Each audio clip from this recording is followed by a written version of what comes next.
Assalamualaikum warahmatullahi wabarakatuh. Perkenalkan, nama saya Marcella Dwi Fitria dari kelas Manajemen 22N.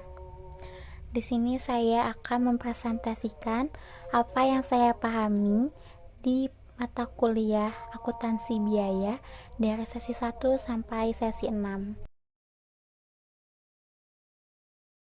Sesi 1. Peran akuntansi dalam organisasi. Ilmu akuntansi dibagi menjadi beberapa bagian.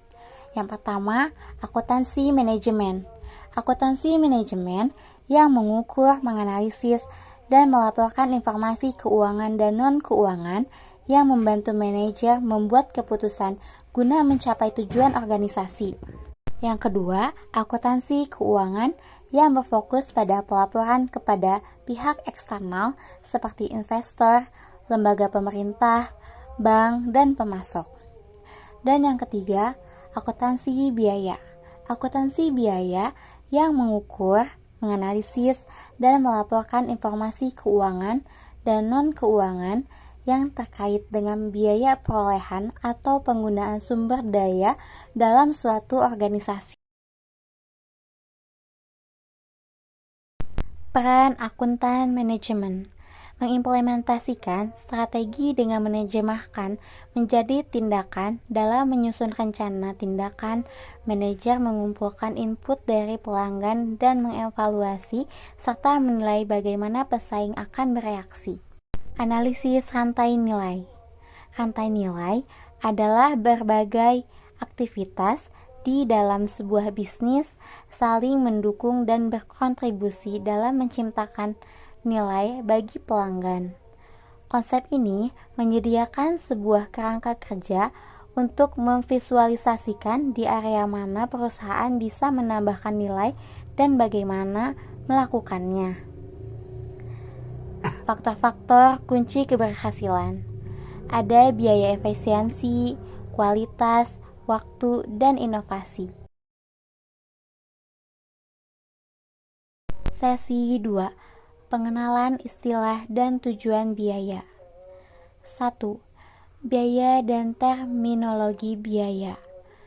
Pembebanan biaya adalah istilah umum yang meliputi 1. Menelusuri akumulasi biaya yang mempunyai hubungan langsung dengan objek biaya. 2.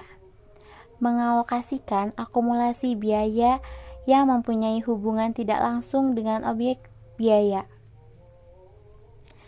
Yang kedua, biaya langsung dan tidak langsung. Biaya langsung adalah biaya yang terjadi dan berkaitan dengan objek biaya tertentu dan dapat ditelusuri ke objek biaya tersebut. Biaya tidak langsung adalah biaya yang terjadi tidak disebabkan oleh suatu yang dibiayai. Faktor-faktor yang mempengaruhi klasifikasi biaya langsung atau tidak langsung. 1. Materialistis. 2. Ketersediaan teknologi dan pengumpulan informasi. Dan yang ketiga, desain informasi. Pola perilaku biaya. 1. Biaya variabel seperti tingkat aktivitas atau volume yang menjadi dasar timbulnya biaya dalam rentang waktu tertentu. Yang kedua, biaya tetap adalah pengeluaran yang tidak terjadi tiap hari, melainkan sebulan, setahun, atau beberapa tahun sekali. Sesi 3. Pengenalan istilah dan tujuan biaya part 2. Jenis perusahaan. Pertama, perusahaan sektor. Kedua, perusahaan sektor perdagangan. Yang ketiga, perusahaan sektor jasa. Perbedaan perusahaan manufaktur dan perusahaan dagang. Pertama, perbedaan dalam neraca, persediaan bahan baku, persediaan bahan penolong, persediaan bahan dalam proses, persediaan barang jadi. Kedua, perbedaan dalam laporan laba rugi.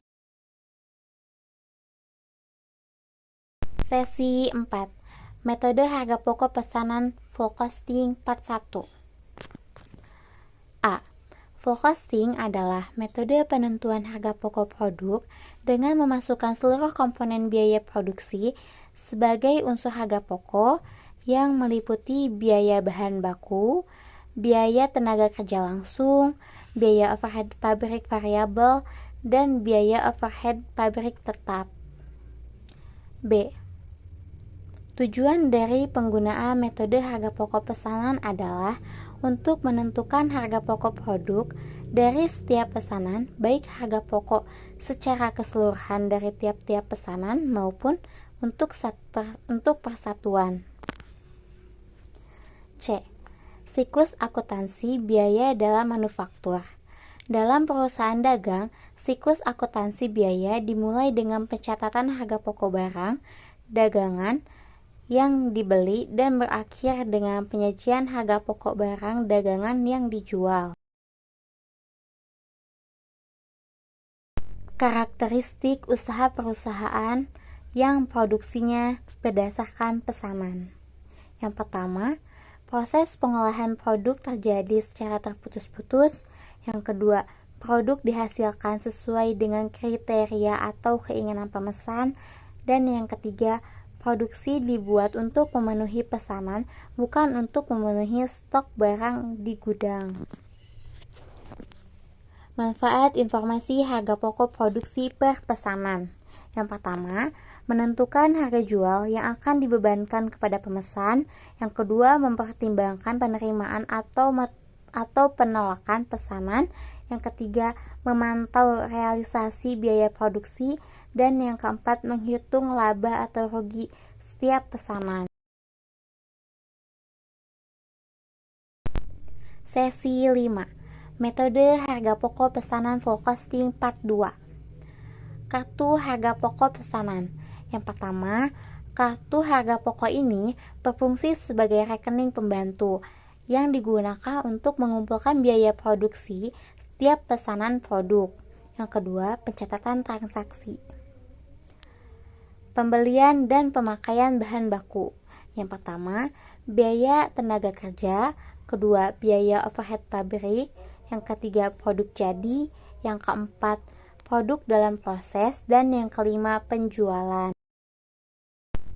Sesi 6. Metode harga pokok proses pengantar. Karakteristik metode harga pokok proses. Yang pertama, produk yang dihasilkan merupakan produk standar. Yang kedua, produk yang dihasilkan dari bulan ke bulan adalah sama.